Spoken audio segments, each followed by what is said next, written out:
পড়ছিলাম আমি তার সন্ধ্যা মালতী, কলমে DRM সোহাগ, পর্ব সংখ্যা 4। জেডি তার গাড়ির পাশে এসে দাঁড়িয়েছে। পরনে কালো শার্ট প্যান্ট, তার উপর কালো ওভারকোট। কিচকিচে কালো চোখের মণি দুটো এদিক ওদিক ঘোরাঘুরি করছে। এতক্ষণ এখানে ঘটে যাওয়া কাহিনী নিয়ে ভাবনায় মশগুল সে। ডান হাতের দু আঙুলের মাঝে জ্বলন্ত সিগারেট, একটু পর তাতে একটা করে টান দেয়। জেডির পুরো নাম জ্যাক ডাল্টন, সংক্ষেপে সবাই জেডি বলে ডাকে। নামটি এরকম হওয়ার কারণ আছে অবশ্যই। তার বাবা লন্ডনের স্থানীয় মানুষ, সেই সূত্রে এই নাম। লন্ডন থেকে বাংলাদেশে আসা, আকাশের সাথে পরিচিত হওয়া, আবার হারিয়ে যাওয়া, আবারও ফিরে আসা, সবকিছুর পেছনে একটি গল্প আছে। জেডির হাইট 6 ফুট, আকাশের হাইটও সেম। জেডির মাথায় কালো চুলগুলো খুব সুন্দরভাবে সেট করা, দুগাল ভর্তি চাপ দাড়ি, গায়ের রং উজ্জ্বল ফর্সা, সেম আকাশের গায়ের রঙের মতোই। আকাশ আর জেডির মাঝে আহামরি কোনো পার্থক্য নেই, শুধু চোখের মণি ব্যতীত। আকাশের চোখের মণি সোনালি আর জেডির কালো, এইটুকুই। তাছাড়া দুজন পাশাপাশি দাঁড়ালে অনেকটা আপন ভাইয়ের মতোই লাগে দুজনকে। ভার্সিটিতে অবশ্য তাদের দুজনের খুব নাম ডাক ছিল। সাধারণত এত বেশি ফর্সা ছেলেরা খুব দুর্লভ। সেখানে আকাশ, বিরাজ, নওয়ান, জ্যাক ডাল্টন দুজনেই বেশ সুদর্শন পুরুষ হিসেবে পরিচিত ছিল ভার্সিটির সকলের কাছে। অনেকে তো তাদের আপন ভাই বলেই চিনত। কথাগুলো ভেবে জেডি একটু হাসলো, কিন্তু হঠাৎ সবকিছু কেমন যেন হয়ে গেল, যাকে বলে একেবারে এলোমেলো। জেডির হাসি মিলিয়ে যায়। কোথা থেকে অরুণ এসে দু হাতে জেডির শার্টের কলার ধরে রেগে বলে, জেডি, আকাশ এরকম করছে কেন? সত্যি বলবি, নয়তো খুব খারাপ হবে বলে দিলাম। জেডির হাত থেকে সিগারেট পড়ে যায়। বিরক্ত হলো ছেলেটা। দু হাতে অরুণের হাত তার কোটের কলার সাথে ঝাড়া মেরে সরিয়ে দেয়। বিরক্তি কণ্ঠে বলে, এভিকে গিয়ে জিজ্ঞেস কর আমার কাছে কি ও সন্ধ্যাকে চিনছে না কেন।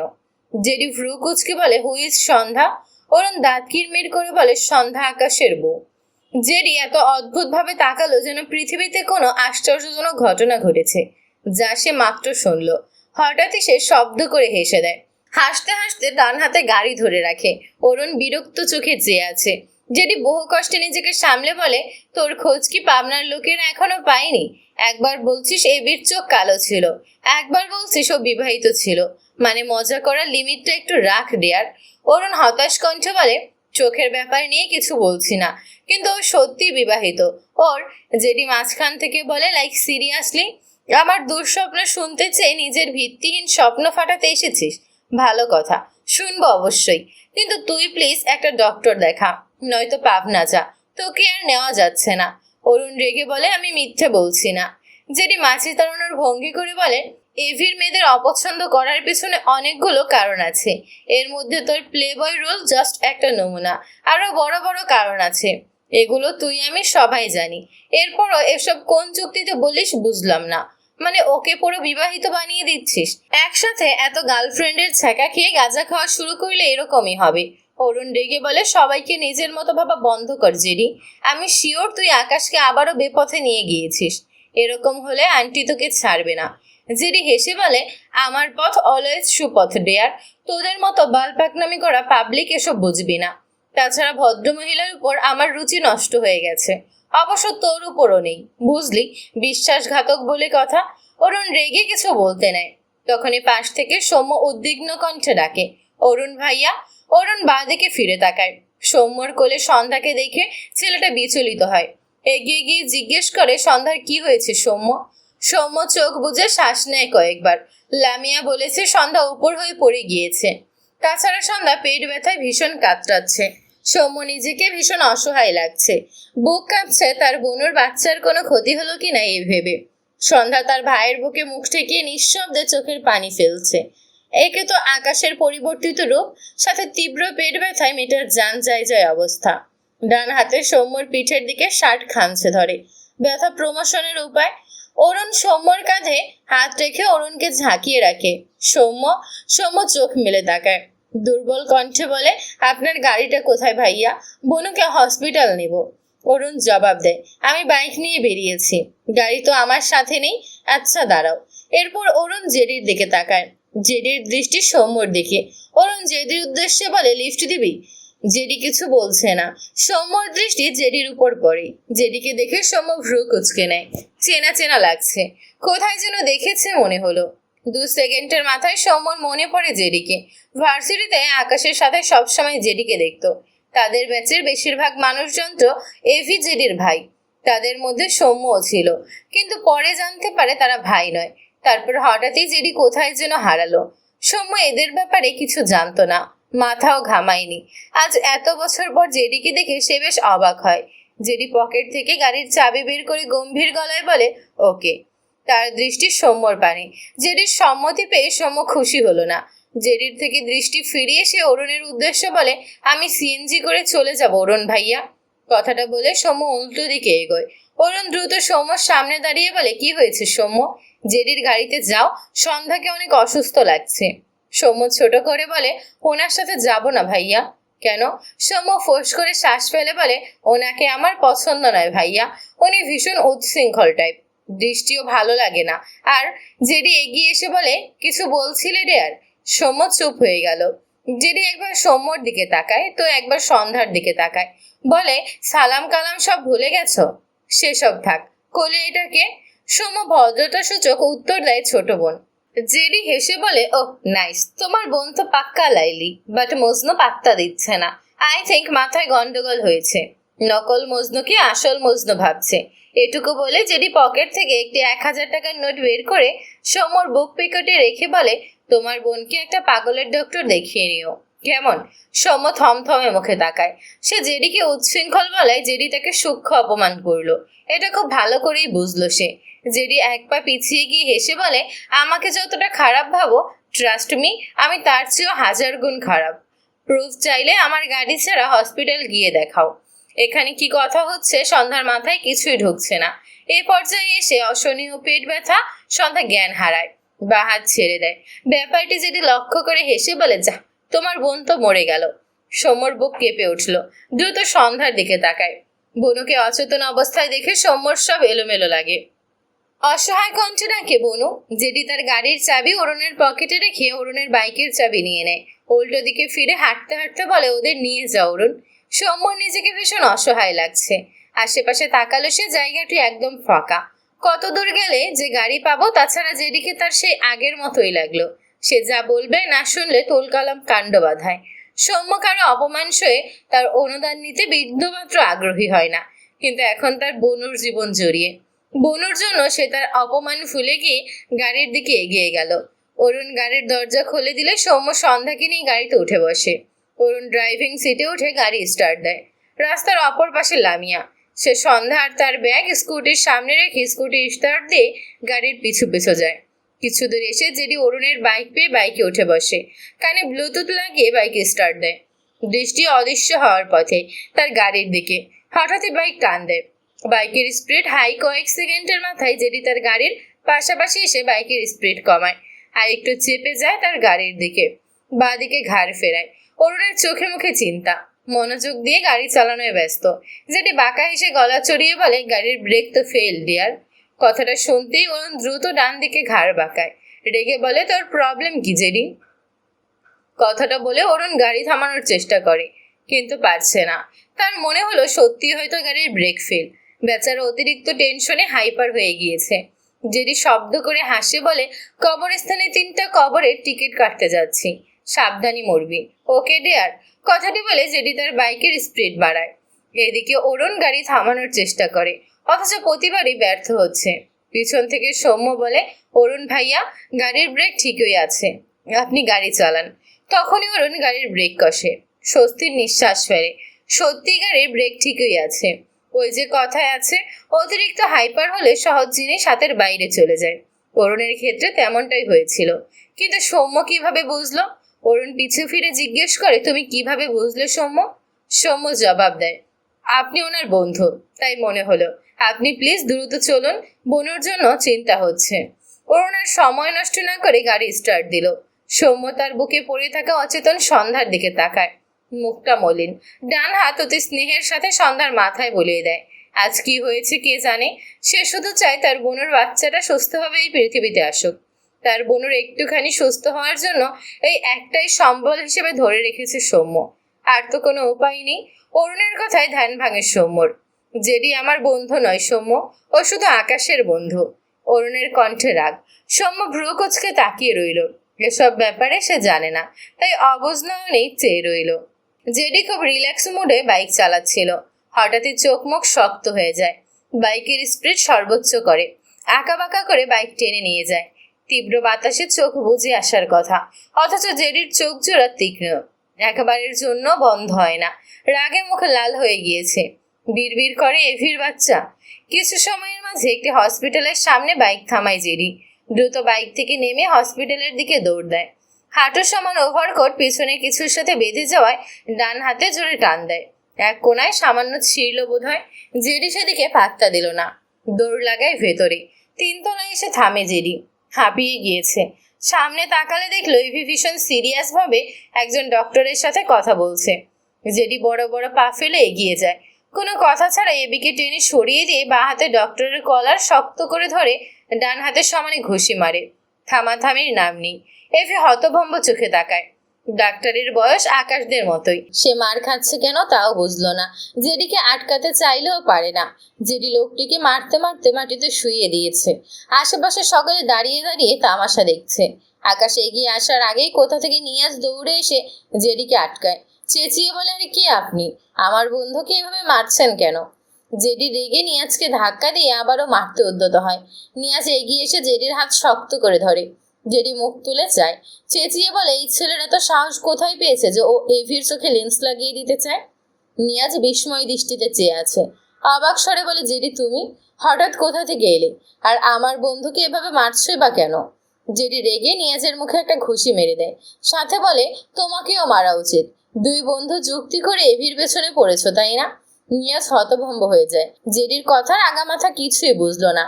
এদিকে আকাশ যেদিকে টেনে তুলে ধাক্কা দিয়ে বলে, তোকে আমার সামনে আসতে নিষেধ করেছি না? তুই আবার আমার সামনে এসেছিস। কি প্রবলেম তোর? আমাকে শান্তি দিচ্ছিস না কেন? জেডি হতাশ কণ্ঠে বলে, প্রবলেম তো আমারই এভিজান।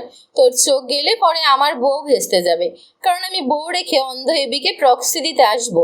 একটু বোঝ। এভি কটমট দৃষ্টিতে তাকায় জেডির দিকে। জেডি চোখ ছোট ছোট করে তাকায়।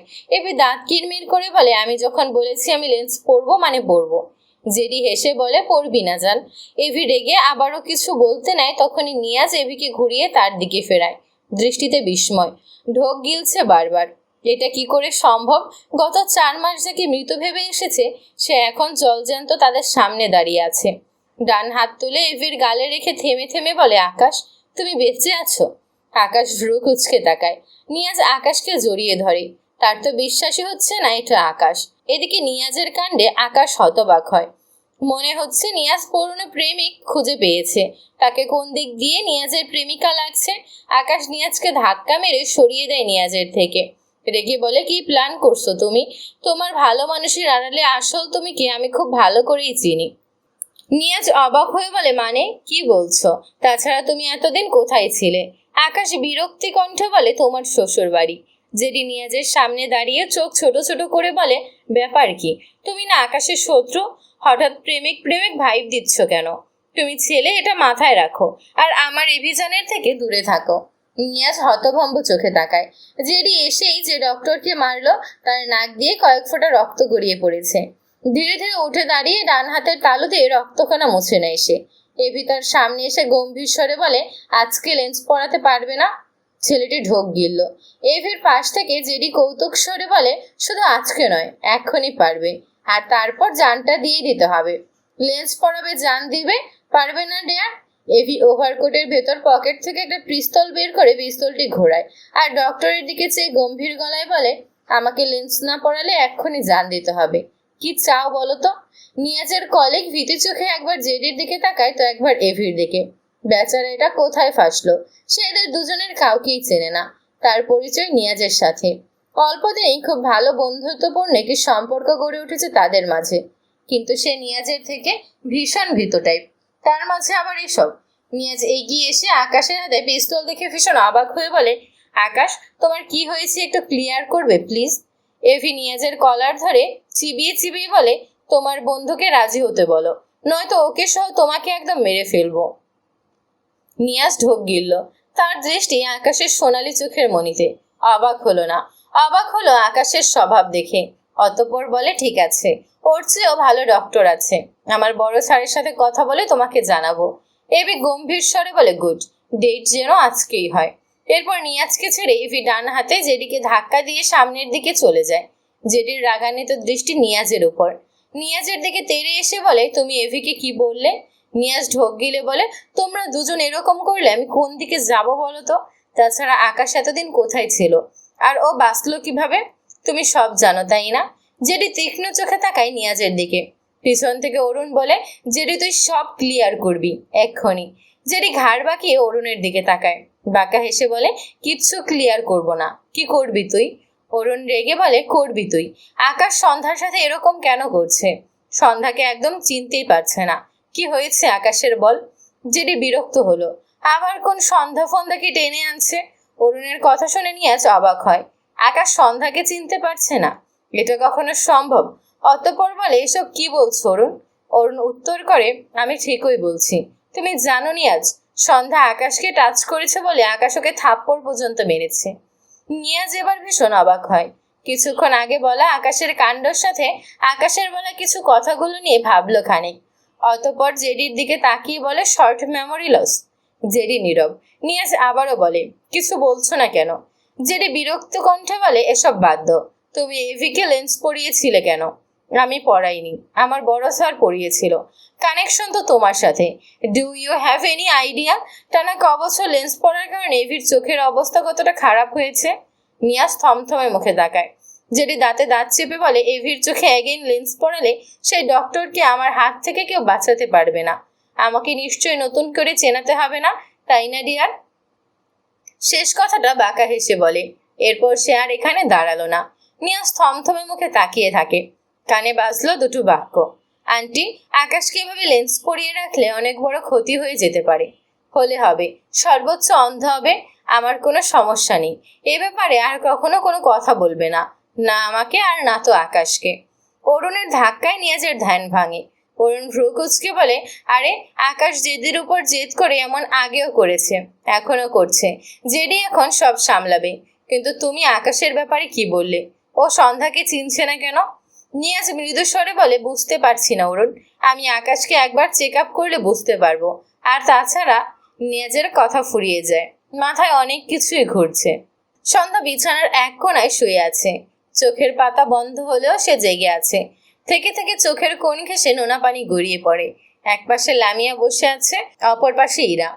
সৌম্য হসপিটাল থেকে ফিরে বাইরে গিয়েছে সন্ধ্যার জন্য ফলমূল কিনতে। ডক্টর বলেছে ভীষণ উইক সন্ধ্যা, পড়ে গিয়ে পেটে ব্যথা পেয়েছিল বেশ। তবে ডক্টর চেক আপ করে জানিয়েছে বাচ্চা ঠিক আছে।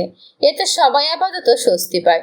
আসমানি নেওয়ার হাতে করে একটি বাটিতে স্যুপ এনেছে সন্ধ্যাকে খাওয়ানোর জন্য। ভদ্রমহিলা সন্ধ্যার পাশে এসে বসে।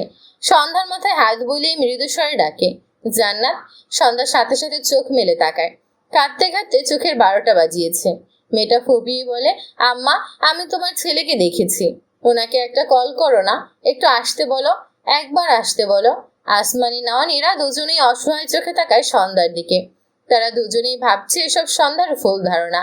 এরা বোঝানোর স্বরে বলে আকাশ ভাইয়া আর নেই বোন, তুমি মানার চেষ্টা করো। আকাশ ভাইয়ার অংশের কথা ভাবো। সন্ধ্যা রেগে বলে তোমরা আবার আমাকে পাগল বলতে চাইছো? আমি বলছি তো আমি ওনাকে দেখেছি। উনি অরুণ ভাইয়ার সাথে কথা বলেছে, শুধু আমার সাথে বলেনি। এরপর সন্ধ্যা আসমানি নওয়ানের দিকে তাকিয়ে বলে আম্মা, তুমি একটু কল করো না ওনার কাছে। উনি আমার উপর রেগে গেলে অপরিচিতদের মতো আচরণ করে। ওই যে আমার গলা অপারেশন করলাম তখন একদম অপরিচিতর মতোই করছিল। ওনার অনেক বেশি অভিমান, এবারেও হয়তো অভিমান করেছে। তুমি একবার আসতে বলো, উনি যা বলবে আমি সব করব। তুমি শুধু ওনাকে একবার আমার কাছে আসতে বলো। বলো না আম্মা, আম্মা। বলতে বলতে সন্ধ্যা আসমানি নওয়ানের উড়ুতে মুখ ঠেকিয়ে ফুপিয়ে ওঠে। আসমানি নওয়ানের চোখের কোণ ভিজে উঠল মেয়েটির আহাজারিতে। কিছু বলতে চায়, মাঝে লামিয়া বলে সন্ধ্যা মিথ্যে বলছেন আন্টি, আকাশ ভাইয়াকে আমিও দেখেছি। লামিয়ার কথা শুনে আসমানি নওয়ান এরা দুজনেই বিস্ময় দৃষ্টিতে তাকায়। লামিয়া ঢোক গিলে বলে উনি আকাশ ভাইয়া কিনা আমি জানি না, কিন্তু একদম আকাশ ভাইয়ার মতোই দেখতে, চোখগুলো সোনালি। আর ওনাকে একজন এভি বলে ডাকছিল বারবার। কথাটা শুনে এরা ভীষণ অবাক হলো। তার কাছে এভি নামটা বোধহয় পরিচিত ঠেকলো, কিন্তু সোনালি চোখ এটা মেলাতে পারলো না। আসমানি নওয়ান স্তব্ধ হয়ে যায়। চোখ যেন ভিজে উঠল, বিড়বিড় করলো, সোনালি চোখ। এভি। ঢোক গিলে বলে, ওর সাথে কে ছিল? লামিয়া ভাবক ভঙ্গিতে বলে, ঠিক মনে পড়ছে না, কিন্তু এভির মতোই নামটা। আসমানি নওয়ান বলেন, জেরি। লামিয়া সাথে সাথে বলে, হ্যাঁ হ্যাঁ এটাই। আসমানি নওয়ান ঢোক গিলল, হাতের বাটি কোনো রকম ইরার হাতে ধরিয়ে দিয়ে এলোমেলো পায়ে ঘর থেকে বেরিয়ে যেতে যেতে ধরা গলায় বলে, আকাশ মরে গিয়েছে। আসমানি নওয়ানের রিয়াকশনে ইরা লামিয়া দুজনেই অবাক হলো। এভি, জেরি দুটো নাম ইরার ভীষণ পরিচিত লাগে। এদিকে সন্ধ্যা ধীরে ধীরে শোয়া থেকে উঠে বসলো, নিঃশব্দে চোখের পানি ফেলে, আর আসমানি নওয়ানের দিকে চেয়ে বলে, আকাশ বেঁচে আছে আম্মা। সত্যি বলছি। আকাশ ভিরাজ নওয়ান, যাকে সবাই তার নামের শর্ট ফর্ম হিসেবে এভি নামে চেনে। তার গাড়ি বাড়ির সামনে এসে দাঁড়ায় মাত্র। একজন গার্ড এভির গাড়ির দরজা খুলে দিলে এভি ভেতর থেকে বেরিয়ে আসে। দৃষ্টি সামনে দণ্ডায়মান সাফেদ রঙের তিনতলা বাড়ি। চোখে মুখে গাম্ভীর্যের ছাপ থাকলেও খুশির ঝিলিক মুখাবয়বে প্রকাশ পায়। কোনো দিকে তাকায় না সে, দৃষ্টি সামনে রেখে বড় বড় পায়ে বাড়ির ভেতরে প্রবেশ করে। আসমানি নওয়ান দোতলা থেকে নেমে নিজ ঘরে যাওয়ার জন্য কেবল পা বাড়িয়েছেন, তখনই মা ডাকটি কানে বজ্রের ন্যায় ভেসে আসে। ছেলেটির কণ্ঠ স্বাভাবিক হলেও আসমানি নওয়ানের কাছে তা অস্বাভাবিক লাগলো। কণ্ঠটি যে হুবহুব তার ছেলের। আকাশ সত্যিই বেঁচে আছে। আসমানি নওয়ানের পা থেমে গিয়েছে অনেক আগেই। দিক ফিরিয়ে দরজার দিকে দৃষ্টি পড়লে ভদ্রমহিলার দৃষ্টিতে অসীম বিস্ময় ভর করে। আজ প্রায় 4 মাস পর নিজের ছেলেকে জীবিত ও সুস্থ দেখে ভদ্রমহিলা রিয়াকশন দিতে ভুলে গিয়েছে। যাকে এতগুলো মাস মৃত জেনে এসেছে, সেই ছেলে হঠাৎ জীবিত রূপে ফিরে এসেছে, তাও আবার সাধারণভাবে নয়। আসমানি নওয়ান ছেলের বেশভূষা খেয়াল করলেন, যা তার কাছে অস্বাভাবিক লাগলো। আকাশের সোনালি চোখের মণি সাথে এরকম বেশভূষা ভদ্রমহিলার মাঝে ভীতি সৃষ্টি করে, যেন এই আকাশ তার কাছে এক ধরনের ফোবিয়া। ধীরে ধীরে তার দৃষ্টিচোরা ঝাপসা হয়, থেমে থেমে আওড়ায় আকাশ। এভি আসমানি নওয়ানের দিকে চেয়ে আছে, ঠোঁটের কোণে সূক্ষ্ম হাসি, যা খুব বেশি দৃশ্যমান নয়। এভি আসমানি নওয়ানের দিকে এগিয়ে আসতে আসতে বলে, কেমন আছো মা? ক্ষণে ক্ষণে আসমানি নওয়ানের দৃষ্টি ঝাপসা হতে থাকে। এভি ভদ্রমহিলার পানে দৃষ্টি রেখে এগিয়ে আসছে। সন্ধ্যা আসমানি নওয়ানের পিছু পিছু ধীরে ধীরে আসছিল, ছোট ছোট পায়ে সিঁড়ি বেয়ে নিচে নামছিল। ইরা লামিয়া ডাকলেও শোনেনি। আকাশের কণ্ঠ শুনতে পেয়ে মেয়েটা পা থেমে যায়। দৃষ্টি নিস্তলায় পড়লে সন্ধ্যা ঢোক গেল। আকাশ এদিকে এগিয়ে আসছে। মুহূর্তেই সন্ধ্যার চোখ জোড়া ভরে ওঠে, বিড়বিড় করে, আপনি এসেছেন আকাশ। এবার সন্ধ্যা বড় বড় পায়ে এক প্রকার দৌড়ে সিঁড়ি বেয়ে নামতে থাকে। শরীরটা ভীষণ দুর্বল, হাঁপিয়ে যায়, তবে সে নিজের শরীরের প্রতি একটুখানিও দয়া দেখালো না, বরং ছুটল তার মন মানুষের দিকে। এভি আর আসমানি নওয়ানের দ্রুত সামান্য। হঠাৎ সন্ধ্যা দৌড়ে এসে এভির বুকে ঝাঁপিয়ে পড়ে। এভির শক্তপোক্ত শরীর ঝাঁকি দিয়ে ওঠে, তবে জায়গা থেকে এক চুল নড়ল না। সন্ধ্যা এভিকে শক্ত করে জড়িয়ে ধরে রেখে নিঃশব্দে চোখের পানি ফেলে, বিড়বিড়িয়ে বলে, আর ছেড়ে যাবেন না আমাকে, আর অভিমান করবেন না, থেকে যান আমার কাছে। এদিকে তাকে কোনো মেয়ে সাপটিও ধরেছে বিষয়টি বুঝতে এভির কয়েক সেকেন্ড সময় লাগলো। যখন বুঝলো, ততক্ষণে তার মাথায় রক্ত উঠে গিয়েছে, রেগে বোম হয়ে গিয়েছে। কোনো মেয়ের স্পর্শ হজম করার অভ্যেস তার নেই। ডান হাত মুষ্টিবদ্ধ করে নিল।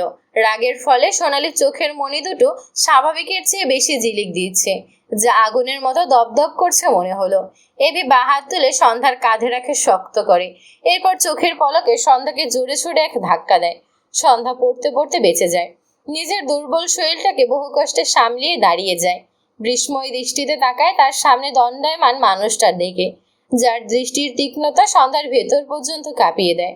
এবার সন্ধ্যাকে দেখে অবাক হয়, আর এটা সেই রাস্তার মেয়েটা।